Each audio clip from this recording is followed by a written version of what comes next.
Okay. Hi everyone. My name is Tiffany Jones, and I'm going to present to you guys today African American women in young adulthood in poverty. So here's just a brief overview. I'm going to be speaking today about some history of racism in the United States and why it's relevant to African American women living in poverty. I'm also going to be talking about Erikson's psychosocial stages of development, specifically stage 6, intimacy versus isolation, and lastly about how African Americans cope with all of the stressors that I'm going to be presenting to you guys today. So first, we're gonna watch two videos. They cover a lot of topics that I'm gonna be talking about later. So just kind of pay attention, especially to this one. This one is really good. And then we will discuss whatever she speaks about with in later on in the presentation.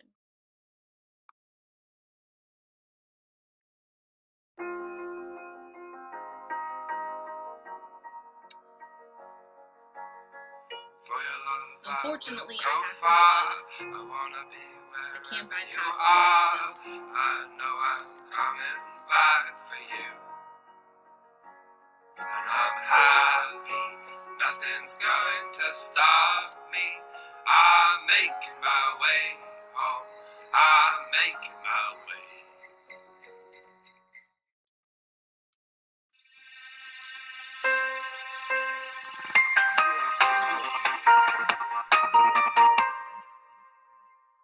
Oh, hi, babes. Fun fact, I'm white. I know. Congrats, Lacey. You've figured out your race. But this is actually pretty significant. For most of my life, I was blissfully unaware of the fact that I'm white. My race never affected me. A huge benefit I didn't even know that I had. Growing up, I knew racism is bad, but I didn't really understand what racism is. I thought racism was slurs, discrimination, hating someone based on their skin color. About 50 years ago, direct, in-your-face, this overt racism became illegal and less socially acceptable, which had two side effects on white America. First, it allowed us to believe that racism is over. Yeah, I'm okay. I love that guy.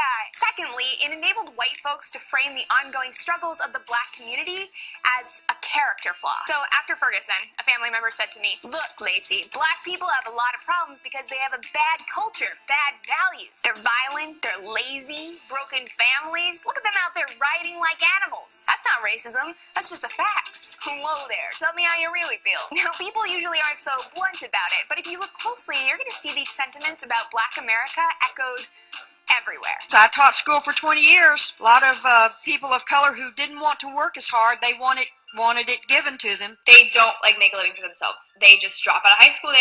I'm gonna have kids. I'm gonna get a welfare check. Get my GED.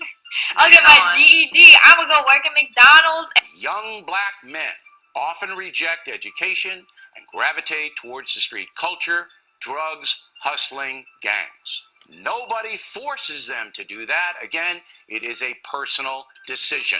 The message, to be black, is to be inferior. But that's not the facts, that's just racism. Racism isn't just burning crosses and white hoods. Racism is a seeping system of forces that effectively keep people of color in a permanent second-class status. It's the foundational fabric of our society, woven with values and attitudes, stereotypes, policies, economics, laws. Jim Crow was replaced with a host of shiny new laws that were just as racist, but looked better on the surface. This has made it harder than ever for white America to see the truth. The odds are ever in our favor, and they always have been. Let's take a stroll down memory lane.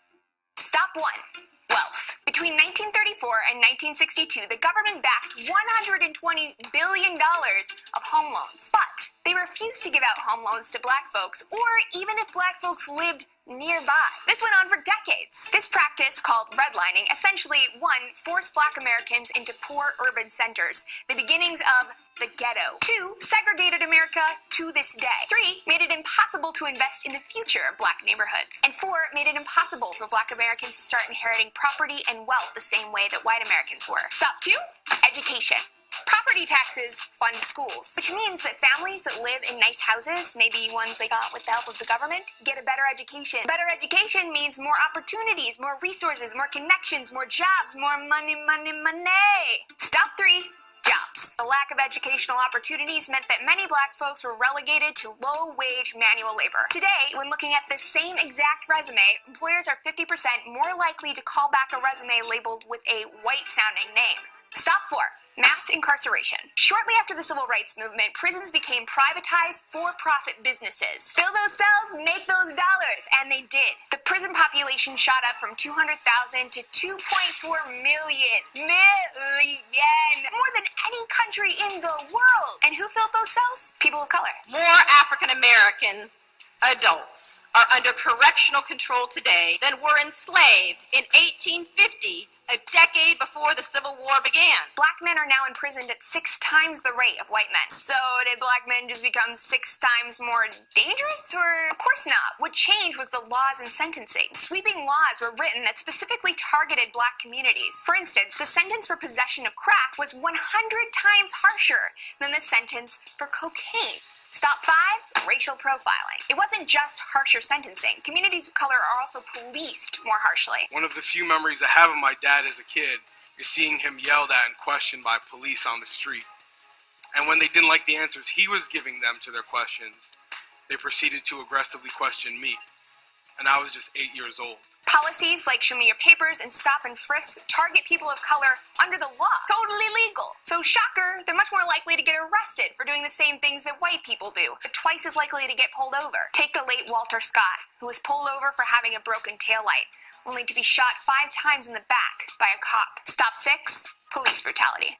Police brutality is front and center of the race conversation right now. Twice a week in the U.S., white officers kill black suspects, most of whom are unarmed. And the consequences are minimal, if any. Might even get paid a bunch of money for it. The police themselves admit to widespread usage of excessive force and racial bias. So what does America do? Oh, just give them military supplies, of course. Tanks, protective gear, firepower used in war, all the while wagging a finger at protesters that dare to be outraged by it. Sadly, this is all just the tip of the racism iceberg. We really need to ask ourselves, what's really causing the problems that we're observing in America? What advantages has white America been given, often without even realizing it? The first step in combating racism, and often the hardest step, is acknowledging it. Acknowledging that the system is unfair. Racism is a powerful institution built by 400 years of slavery, 100 years of outright discrimination, 50 plus more years of covert discrimination. A legacy that long in the making doesn't just disappear overnight. America,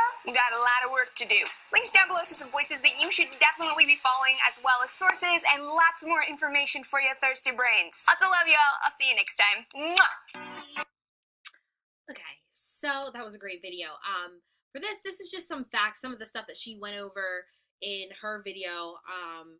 And what it says here is African Americans perceive greater amounts of racism-related stress than other people of color. So you're gonna understand a little bit more what racism-related stress is in the next slide, but you can see what some of the contributing factors are in this video. So again, I apologize if there are any commercials that play before.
So racism-related stress. What is it? It involves transactions between individuals or groups in their environment that are the result of perceived racism and that are believed to tax existing personal resources or threaten well-being. So in simpler terms, it's just the effect that racism has on an individual. And the degree of exposure to cultural, institutional, and individual racism that might result in psychological upset. So I'm going to talk a little bit more about individual, institutional, and cultural racism in the next slide. So in the first video, we saw a lot of examples of these three terms. So individual racism is really what we think of when we think of racism. That covert, just racist, derogatory terms, just, the worst of the worst, probably, at least in my mind. Institutional racism, that's kind of what we're dealing with today. It's the policies and laws that affect African Americans. Examples in the video, when she did her board piece, we saw, it started with wealth, home loans being denied to African Americans, which then ended up messing up the amount of education, or the education itself, the quality of education, and then which ended up having these people having terrible jobs, and therefore, and so on and so on. So that is institutional racism at its core. Lastly, cultural racism. It says here negative portrayals of a cultural group, either on television, the radio, or historical accounts. A really good example that was in the first video was when her family member said this was facts, this wasn't racist, and he listed all of these things that was the reason why Black people would never be, it's just who they are. And this was a really good example of that. It was the stereotypes that are placed upon African Americans. The angry Black woman stereotype, those types of things that you see on television.